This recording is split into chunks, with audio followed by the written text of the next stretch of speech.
సదాశివసమారంభాం శంకరాచార్యమధ్యమాం అస్మదాచార్యపర్యంతాం వందే గురుపరంపరాం. శ్రీ గురుభ్యో నమః. VNR creations చూస్తున్న ప్రేక్షకులందరికీ కూడా 2024 సెప్టెంబర్ మాస ఫలితాలకు స్వాగతం. కొత్తగా ఛానల్ చూస్తున్న వాళ్ళు మన విఎన్ఆర్ క్రియేషన్స్ని సబ్స్క్రైబ్ చేసుకోండి. ఈ వీడియోను లైక్ చేయండి, షేర్ చేయండి, కామెంట్ చేయండి. సలహాలు సందేహాలు ఏమైనా ఉంటే కామెంట్స్ రూపంలో తెలియజేయండి. అలాగే మన ఛానల్లో ద్వాదశ రాశుల ఫలితాలు చెప్పడంతో పాటు మాస ఫలితాలు కూడా చెప్పడం జరుగుతుంది. ఇప్పుడు మీనరాశి వారికి గ్రహస్థితి ఎలా ఉందో చూద్దాం. మీనరాశి వారికి జన్మ రాహు, అలాగే తృతీయంలో బృహస్పతి, చతుర్థంలో కుజుడు, బుధుడు 5వ స్థానంలో, రవి 6వ స్థానంలో, శుక్రకేతువులు 7వ స్థానంలో, ద్వాదశంలో శని ఉన్నారు. ఇక బుధుడు వచ్చేసి 6, 7 స్థానాల్లో సంచరిస్తున్నాడు. 4వ తారీఖు వరకు 6వ స్థానంలో, అలాగే 7వ స్థానంలో 24 తర్వాత సంచరిస్తున్నాడు. శుక్రుడు 16వ తారీఖు 17వ తారీఖు నుంచి 8వ స్థానంలోకి వెళ్తున్నాడు. రవి 7వ స్థానంలోకి వెళ్తున్నాడు. ఈ గ్రహస్థితి ఆధారంగా చూసుకుంటే మీనరాశి వారికి ఈ మాసం ప్రారంభం నుంచి కూడా రాష్ట్రాధిపతి తృతీయంలో ఉండడం వల్ల కొంత స్థిరత్వం ఉంటుంది. అయితే రాహు జన్మంలో ఉండడం వల్ల మానసిక సంఘర్షణ అధికంగా ఉంటుంది, కోపం ఎక్కువగా ఉంటుంది, నిర్ణయాలు తీసుకోవడంలో తడబాటు ఉంటుంది. తొందరపాటు నిర్ణయాల వల్ల కొన్ని చికాకులు తెచ్చుకునే అవకాశం మనకు సూచిస్తుంది. ఆర్థికంగా మంచి పురోభివృద్ధి ఉంటుంది.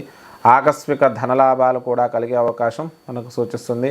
దగ్గరి బంధువుల నుంచి సహాయ సహకారాలు అందుతాయి. శుభకార్యాల్లో పాల్గొంటారు. స్థిరాస్తులు కలిసి వచ్చే అవకాశం మనకు సూచిస్తుంది.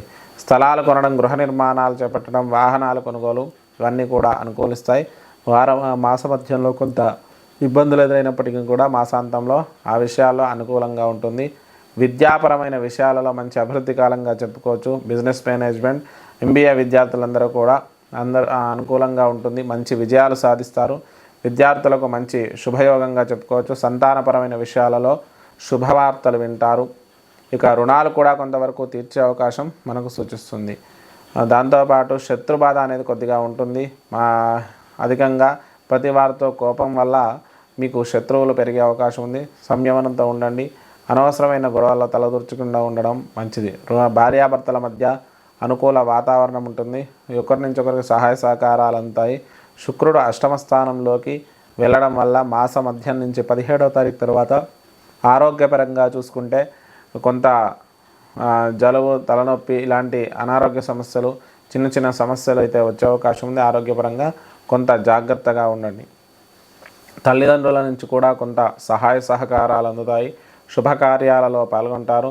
అలాగే తల్లిదండ్రుల నుంచి స్థిరాస్తులు కలిసి వచ్చే అవకాశం ఉంది. మీకు ఎప్పటి నుంచో కోర్టు వ్యవహారాలు ఉన్నవి కూడా మీరు విజయం సాధించే అవకాశం ఉంది. ఉద్యోగపరంగా చూసుకుంటే మంచి అభివృద్ధి కాలంగా చెప్పుకోవచ్చు. కొత్త ఉద్యోగ ప్రయత్నాలు అనుకూలిస్తాయి. కొంత ఆటంకాలు ఎదురైనప్పటికీ కూడా ఉద్యోగ ప్రయత్నాలు సఫలం చెందే అవకాశం ఉంది. ఉద్యోగంలో ప్రమోషన్లు మాత్రం కొంత వాయిదా పడే అవకాశం ఉంది. స్థాన చలనాలు ఇవి కూడా కొంత కలిగే అవకాశం మనకు సూచిస్తుంది. రాజకీయ నాయకులకు మిశ్రమ ఫలితాలు గోచరిస్తున్నాయి. అలాగే సినీ రంగాల వారికి పూర్వార్ధంలో విజయాలు, ఉత్తరార్ధంలో మిశ్రమ ఫలితాలు గోచరిస్తున్నాయి. దాంతోపాటు వ్యాపార, వ్యవసాయ, వృత్తి రంగాల వారికి, చేతి వృత్తుల వారికి కూడా సామాన్యమైన ఫలితాలు గోచరిస్తున్నాయి. ఆశించినంత గొప్పగా ఉండకపోవచ్చు. అలాగే ఆకస్మిక ధనలాభాలు కూడా కొంతవరకు కలిగే అవకాశం ఉంది. ఇక వ్యక్తిగతమైన ఖర్చులు అధికంగా ఉండడం వల్ల చికాకులు కలిగే అవకాశం మనకు ఈ మీనరాశి వారికి అధికంగా సూచిస్తుంది. మీనరాశి వారు కొంత మంచి తెలివితేటలు, ఎంతో జ్ఞానం ఉన్నప్పటికీ కూడా తొందరపాటు నిర్ణయాలు, జన్మరాహు వల్ల ఏదో రకమైన సమస్యలను కొని తెచ్చుకోవడం, వాటి వల్ల చికాకులు కలగడం అయితే మనం గమనించవచ్చు. మీనరాశి వారు చేసుకోవాల్సిన పరిష్కారాల గురించి చూస్తే సుబ్రహ్మణ్య భుజంగ స్తోత్రాన్ని పఠించండి. సుబ్రహ్మణ్యేశ్వర స్వామికి పంచామృతాలతో అభిషేకం చేయించండి. మంగళవారం రోజు రాహుకాలంలో అమ్మవారి దేవాలయంలో నిమ్మకాయ దీపాలు ముట్టించండి. దాంతోపాటు ఈశ్వరుడికి రుద్రాభిషేకం చేసుకోండి. శనికి తైలాభిషేకం చేసుకోండి. ప్రతి శనివారం ఇష్టదేవత ఆరాధన చేసుకోండి. వీలైతే ఆంజనేయ స్వామికి 21 ప్రదక్షిణాలు మంగళవారం రోజు చేయండి. అలాగే సుందరకాండ పారాయణం కనుక చేయగలిగితే అది కూడా చేసుకోండి. దానివల్ల శుభ ఫలితాలు కలుగుతాయి. ఇది మీనరాశి ఫలితాలు.